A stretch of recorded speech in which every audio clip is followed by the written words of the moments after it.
prazer, já saudando os nossos visitantes. Se tem alguém que não pertence à nossa comunidade, você é muito bem-vindo. Gabi, João Vilela, Fernando, legal. Pessoal entrando, como eu disse, eu quero compartilhar com vocês uma aula de forma reduzida, né, bem resumida, uma aula que eu tive ano passado, sobre um tema que chamou muita atenção. Imaginação.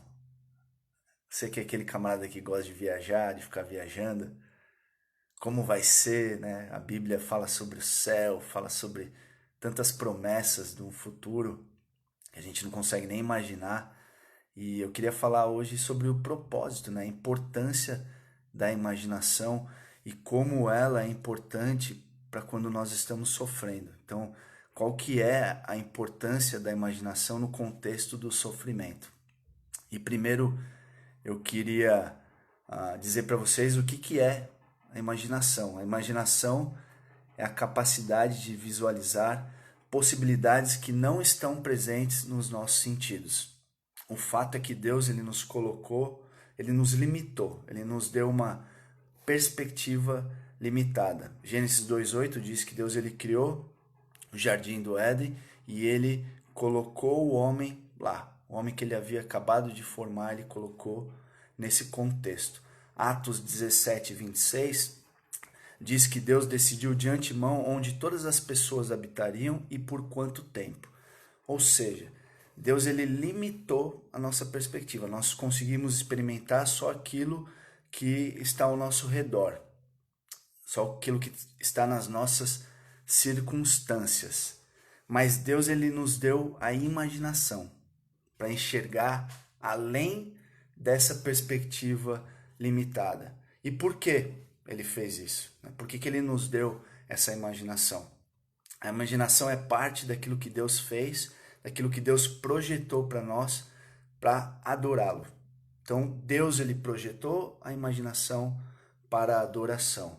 Ele nos deu para adorá-lo. O primeiro e maior mandamento do Senhor é uma ressonância detalhada do design humano, né? do projeto humano.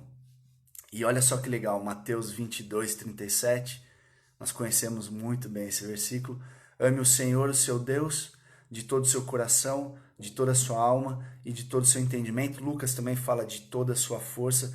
O que Jesus está dizendo aqui é que tudo que nós somos e tudo que nós temos foi projetado, foi criado com um propósito: adorar a Deus, adorá-lo. Então isso inclui a imaginação, né? A fé, ela utiliza dessa imaginação para adorar o Senhor. E a imaginação, então, é um dos maiores presentes que Deus nos deu para adorá-lo. E aquilo que nós imaginamos revelam as nossas crenças e valores. Então, quando nós imaginamos, a gente está revelando aquilo que nós temos por ideal, aquilo que mais queremos, aquilo que achamos de melhor. E muitas vezes revela também aquilo que o nosso coração está mais comprometido. Então, a imaginação ela revela as nossas crenças e valores, e essas crenças e valores elas são moldadas por aquilo que nos cerca. Então, não tem como. A gente vai ser influenciado por aquilo que os nossos sentidos captam. Ela é moldada e influenciada por fontes externas. Ou seja, o que pensamos ser ideal é frequentemente moldado pelo que vemos ao nosso redor. Assumimos as crenças e valores daquilo que está ao nosso redor, que nos rodeiam. Mas Deus ele projetou a nossa imaginação para serem moldadas por Ele, para serem moldadas de acordo com as suas crenças, de acordo com os seus valores, e dessa forma, moldado de acordo com a palavra de Deus, com as crenças e valores de Deus, nós conseguimos atingir o propósito pela qual a imaginação foi criada, que é adorar a Deus. Então, nossa imaginação deve refletir as crenças e valores de Deus, a maneira como Deus enxerga a vida. Essa deveria ser a maneira como nós imaginamos. E o que é sensacional é que a Bíblia ela foi escrita em diversos estilos, né? Ela não foi escrita composta de uma forma sistemática, né? Mas nós temos a Bíblia ela foi escrita, por exemplo, tem muitas histórias, né? Muitos poemas, temos cartas de amor, epístolas escritas à mão, relatos históricos e enigmas, e isso então faz com que a nossa imaginação brote, né? Isso faz com que a gente acaba imaginando, né? Sonhando, viajando, vamos dizer assim. E nos dias de sofrimento, essa imaginação que é moldada pela Escritura, ela pode ajudar demais. Então, a imaginação moldada pela Escritura, ela é ativada pelo sofrimento. Quando a gente sofre, a gente começa a imaginar, a gente começa a nos lembrar que o que a gente está passando ali naquele momento não é o ideal. Não foi daquela forma que Deus projetou para que vivêssemos, né? Existe algo melhor e maior. Então, quando a gente sofre, a gente olha para a nossa realidade e a gente começa a vislumbrar, a imaginar algo melhor e maior. Lembra que eu disse que a nossa perspectiva é limitada de acordo com aquilo que os nossos 5 sentidos experimentam, captam? Então, o mundo que nós vivemos, ele é terrível, ele é tenebroso, né? Nós acabamos sendo influenciados pelas coisas terríveis que a gente vê, né? O nosso próprio pecado, né? As tragédias aleatórias, né? As mortes e tantas coisas terríveis, tantas coisas horríveis que acontecem. E se a gente então não tiver encharcando, moldando a nossa mente, a nossa imaginação com aquilo que é bom, se a gente começar a ficar vendo, por exemplo, só os jornais, né, os noticiários, a gente vai acabar vestindo preto e escutando música melancólica, a gente vai se afundar em depressão e tristeza. Nós precisamos então moldar a nossa mente com a palavra de Deus, porque quando a gente sofre, quando a gente se depara com essas coisas, com uma imaginação, com uma mente moldada pela palavra de Deus, o nosso coração grita, né? Grita como se não foi para isso, e nós sabemos que não foi, que Deus nos criou. Não foi para experimentar esse tipo de vida que Deus nos projetou. Então, o pecado, ele mostra, o sofrimento, ele mostra, deixa muito claro que não foi para isso que Deus nos projetou. Deus ele nos projetou para algo muito maior, algo muito melhor, que é viver na sua presença, a presença de Deus, sem a presença do pecado e todo o sofrimento que o pecado nos traz também. Ontem eu acordei, eu tive um pesadelo de que tudo tinha sido destruído. Eu estava caminhando assim nos escombros, né? Não sobrou nada. Sabe aquela sensação ruim, apocalíptica? E aí eu fui orar de manhã e uma imagem, ela sempre vinha na minha cabeça, né? E a minha imaginação era sempre Jesus ali do meu lado. Por mais triste que fosse toda a situação, as circunstâncias, ele estava ali, né? E eu comecei a lembrar Jesus Cristo andando com seus discípulos, Jesus Cristo aqui na terra, todos os perrengues que eles passaram, coisas que a gente nunca imaginou, né? Você pega a igreja primitiva, perseguição, e Jesus Cristo estava lá com eles.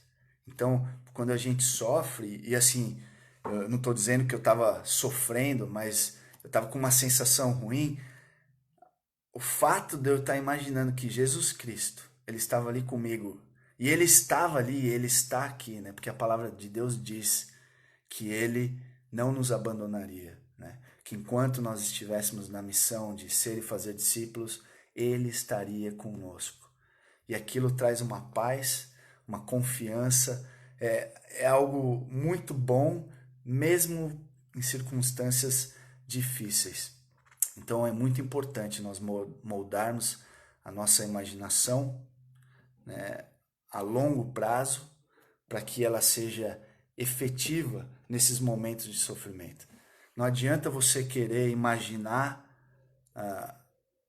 coisas boas bíblicas, né? Se você não molda ela a longo prazo na sua vida. Então é muito importante para que a imaginação seja eficaz nos momentos de tristeza, que você esteja moldando ela na sua vida a longo prazo. Você não quer estar sofrendo e aí vem aquela musiquinha que você odeia daquela propaganda.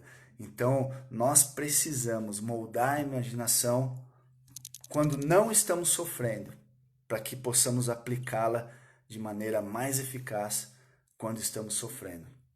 Amém? E por fim, a grande bênção é que a realidade da nova criação, a realidade daquilo que nos espera é muito, mas muito, muito, muito maior e melhor do que qualquer coisa que nós pudéssemos imaginar. Pensa aí, imagina aí, viaja aí, não se compara.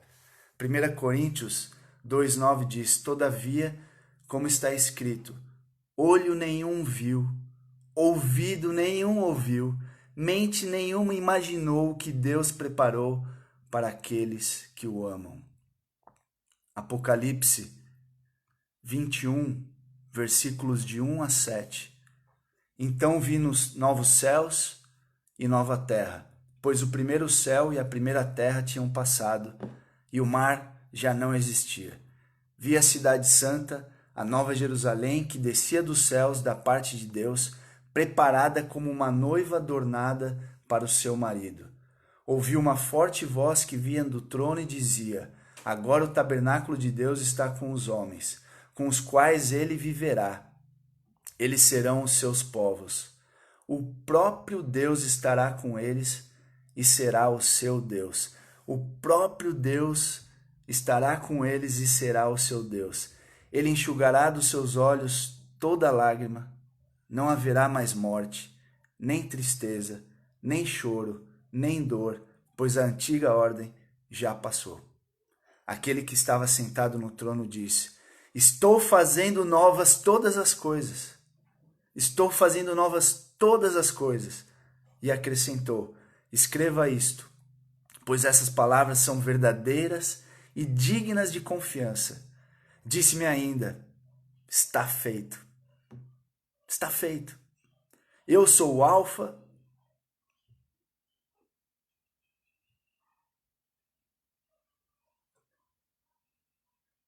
e o Ômega, o princípio e o fim. A quem tiver sede, darei de beber gratuitamente da fonte da água da vida. Bendita esperança. Jesus Cristo nos deu essa fonte da vida, uma fonte a jorrar para a vida eterna. O vencedor herdará tudo isto, e eu serei seu Deus, e ele será meu filho. E eu serei seu Deus, e ele será meu filho. Não estamos experimentando a comunhão ideal, né? Estamos experimentando ela em parte, por conta desse isolamento. Fica muito aquém, né, do que nós tínhamos antes. O culto virtual também, a gente não pode comparar com o culto presencial. E hoje nós caminhamos com Jesus com os olhos da fé, pelos olhos da fé. Mas não compara. Fica muito aquém do dia em que nós estaremos com Ele. O autor de Hebreus disse: em breve, muito em breve, nós estaremos face a face com Ele. Muito em breve nós o veremos.